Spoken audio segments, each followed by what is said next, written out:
వీక్షకులకు స్వాగతం, నమస్కారం. పెద్దిరెడ్డి మిథున్ రెడ్డి కొత్తగా పెళ్ళి అత్తారింటికి వెళ్ళినట్టు వింత వింత కోరికలు కోరుతున్నాడు. దిండు కావాలంట, పరుపులు కావాలంట, కొత్త మంచం కావాలంట, కమోడ్లు కావాలంట, టేబుల్ కుర్చీ కావాలంటాడు, మ్యాట్లు కావాలంటాడు, వాకింగ్ షూస్ కావాలంటున్నాడు. ఆనాడు చంద్రబాబు నాయుడు గారిని దుర్మార్గుడని జగన్ రెడ్డి పాలనలో అరెస్ట్ చేసి అదే రాజమహేంద్రవరం కారాగారంలో నిర్బంధించినప్పుడు ఆనాడు కొన్ని మౌలిక వస్తువులు కావాలని చెప్పి కోరితే కొడాలి నాని లాంటి నీచుడు జైల్లో దోమలుగాక ఏముంటాయని అడిగాడు. రోజా లాంటి నీచ మనస్కురాలు ఎగతాళిగా మాట్లాడింది. ఇంకా చాలామంది ఆ వైఎస్ఆర్ కాంగ్రెస్ పార్టీలో ఉన్న సన్నాసులు చాలామంది చాలా రకాలుగా మాట్లాడారు. ఇవాళ మరి మిథున్ రెడ్డిని అదే కేంద్ర కారాగారంలో నిర్బంధిస్తే వింత వింత కోరికలు కోరుతున్నాడు. వాటి మీద విశ్లేషించడానికి మనతో పాటు సోషల్ యాక్టివిస్ట్ శ్రీలీల గారు ఉన్నారు. వారిని అడిగి నాడు ఏంటి నేడేంటి, నాడు ఎందుకు వద్దన్నారు, నేడు ఎందుకు కావాలని కోరుకుంటున్నారు అడిగి తెలుసుకునే ప్రయత్నం చేద్దాం. నమస్తే శ్రీలీల గారు. పెద్దిరెడ్డి మిథున్ రెడ్డి 32,000 మంది రక్తం తాగి వాళ్ళ ఉసురుకు తీసుకుని వేల కోట్లు సంపాదించి ఆ కేసులో అరెస్ట్ అయితే వింత వింత కోరికలు కోరుతున్నాడు. పరుపులు అంటాడు, దిళ్ళు అంటాడు, మంచాలు అంటాడు, రకరకాల కోరికలు కోరుతున్నారు. దాన్ని ఎట్లా చూస్తారు? ఈరోజు ఏసీబీ కోర్టులో కేంద్ర కారాగార సంబంధించి అధికారిని హాజరు కమ్మని చెప్పి కోర్టు కూడా ఆదేశించింది. అంటే ఆ ఫెసిలిటీస్ అన్ని ఇవ్వడానికి అవకాశం ఉందా లేదా తెలుసుకోవడానికి ఎందుకో మరి. సరే, కోర్టు తీర్పు ఎలా ఉన్నా అది వేరే సంగతి. వీళ్ళు ఈ కోరికలు కోరడానికి వీళ్ళకి అర్హత ఉందంటారా? ఖచ్చితంగా లేదండి. ఎందుకంటే ఈ రోజున వేల లక్షల కోట్ల రూపాయలు అడ్డంగా దోచేసి ఎంతోమంది ఆడపడుచుల తాళిబొట్లు తెంచేసి ఈ రోజున ఎంతోమంది అభాగ్యులు బెడ్ రిడెన్ అయిపోయి ఏ విధంగా మంచానికి పరిమితం అయిపోయారు. వాళ్ళంతా ఇంత ఘోరం చేసి వీళ్ళు ఈ రోజున నిందితులుగా మరి కోర్టులో అన్ని విధాలుగా కూడా వీళ్ళ గురించి విచారణ జరిగింది, రిమాండ్ వేశారు. మరి ఇప్పుడు కూడా వీళ్ళని పంది కుక్కుల్లాగా మేపాలని ప్రజలు అడుగుతున్నారు.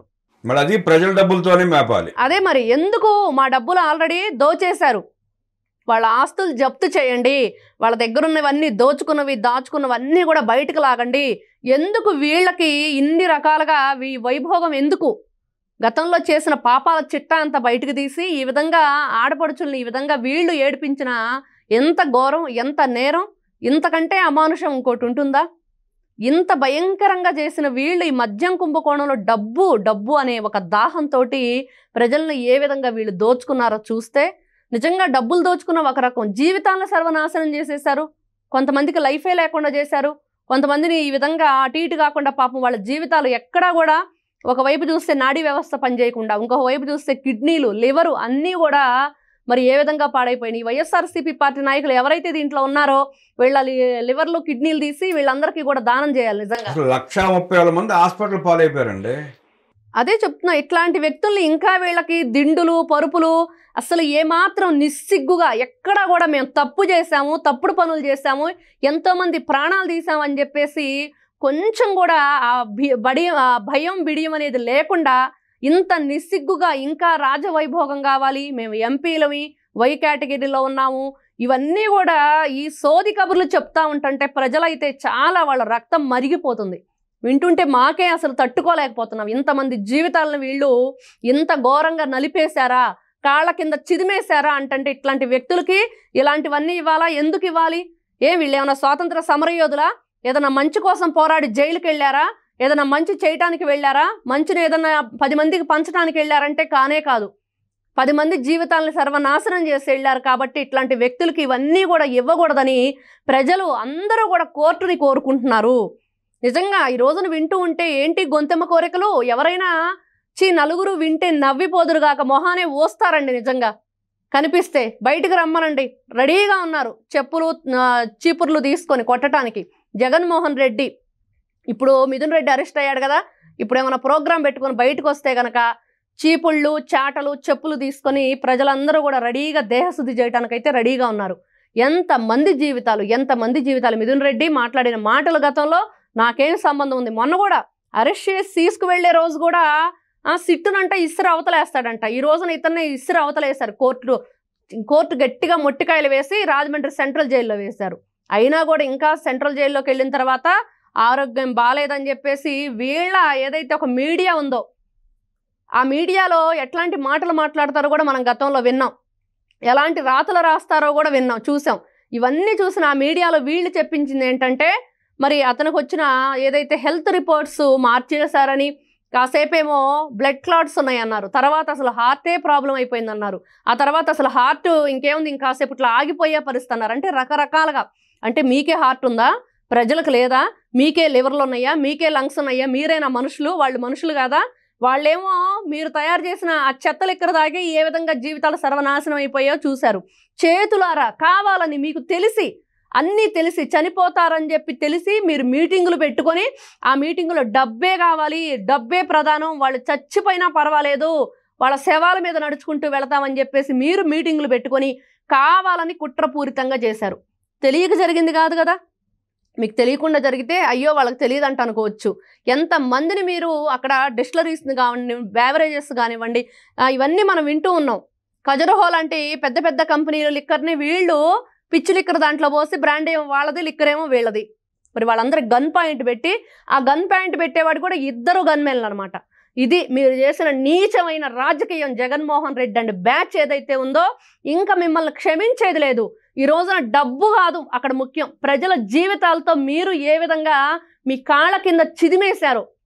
నిజంగా అది వింటూ ఉంటే ఒక్కొక్కరికి కడుపు తరుక్కుపోయే పరిస్థితి. ఎంతమంది తల్లులు ఈ రోజున బిడ్డలను కోల్పోయారు, ఎంతమంది భార్యలు భర్తలను కోల్పోయారు, ఎంతమంది బిడ్డలు తండ్రిని కోల్పోయి మరి ఈ విధంగా అనాథలైపోయారు అనేది వింటూ ఉంటే నిజంగా చాలా బాధాకరంగా ఉంది. ఎవరైతే ఇప్పుడు మిథున్ రెడ్డి కోరికలు కోరుతున్నాడో, అంటే ఇదేమన్నా అత్తగారిల్లు అనుకున్నాడా? గతంలో వాళ్ళు మాట్లాడిన మాటలే ఒక్కసారి రిపీట్ చేసుకుంటే కొడాలి నాని కానివ్వండి, రోజా కానివ్వండి, పేర్ని నాని, అప్పట్లో ముఖ్యమంత్రిగా ఉన్న వైఎస్ జగన్మోహన్ రెడ్డితో సహా వాళ్ళ జే బ్యాచ్ అంతా మరి నారా చంద్రబాబు నాయుడు గారిని అక్రమంగా అరెస్టు చేసి 53 రోజులు రాజమండ్రి సెంట్రల్ జైల్లో ఉన్నప్పుడు వీళ్ళు మాట్లాడిన నీచమైన మాటలు ఏవైతే ఉన్నాయో అవన్నీ ఒక్కసారి గుర్తు చేసుకుంటే మళ్ళీ ఈ కోరికలు కోరరు. ఆయనకి కూడా సబ్ జైల్లో తోడుగా ఉంటే ఒక అసిస్టెంట్ కూడా కావాలంట, మిథున్ రెడ్డికా సహాయకుడు. అంటే గతంలో విన్నాం కదా, వల్లభనేని వంశీ అట్లానే అడిగాడు, పోసాని కృష్ణమురళి కూడా రకరకాల వేషాలు వేశాడు. వీళ్ళందరూ ఏంటంటే మరి ఆ సహాయకుడు ఏ విధంగా ఉంటాడంటే గతంలో చూసాం పరిటాల హత్య కేసులో మరి అరెస్ట్ అయ్యి జైల్లో ఉన్న వాళ్ళందరూ ఏ విధంగా వరుసగా కూడా చంపబడ్డారంటే రేపు ఆ తోడుగా వెళ్లే వ్యక్తే మరి మిథున్ రెడ్డిని లేపేసే ప్లాన్ చేశాడా జగన్మోహన్ రెడ్డి, అందుకనే ఈ విధమైన మాట అడిగిచ్చాడా అనేది కూడా ఇక్కడ. అంటే గతంలో అదే జరిగింది. వల్లభనేని వంశీ కూడా మరి ఎవరైనా తోడుండాలి తన బ్యారకులు అని అడిగినప్పుడు ఇదే విషయం చర్చనీయాంశంగా మారింది. ఎందుకు అడుగుతున్నాడు, దేనికోసం అడుగుతున్నాడు, ఎవరు అడగమన్నారు, వాళ్ళ లాయర్ ఇచ్చిన సలహానా? అంటే గతంలో విన్నాం ఆ మద్దుసీను ఇట్లాంటి వాళ్ళ మధ్యలో చెరువు సూర్ లాంటి వాళ్ళు మరి ఏదో రామాయణం చదువుతుంటే లైట్ ఆపేశాడని వాడిని గొంతు కోసేశాడు. మరి రేపు కూడా అదే జరిగింది అనుకోండి, మరి మిథున్ రెడ్డి అంతటితో పరిసమాప్తం అతని జీవితం ఎవరు చేపించారంటే కేర్ ఆఫ్ అడ్రస్ జగన్మోహన్ రెడ్డిదే కనిపిస్తుంది. ఇవన్నీ కూడా ఒక జగన్ నాటకం. ఈ జగన్ నాటకం జగన్మోహన్ రెడ్డి ఆడిస్తున్న నాటకాలు మరి ఖచ్చితంగా వీళ్ళ గొంతెమ్మ కోరికలు తీర్చడానికి ఇప్పటికే ప్రజల సొమ్మంతా ఇష్టానుసారంగా దోచేశారు. మళ్ళీ మీరు అక్కడ కూర్చొని కొత్త పెళ్లి కొడుకులాగా రాజమండ్రి సెంట్రల్ జైల్లో ఇన్ని వైభోగాలు కావాలంటే ప్రజలెవరూ కూడా దీన్ని ఒప్పుకోవట్లేదు.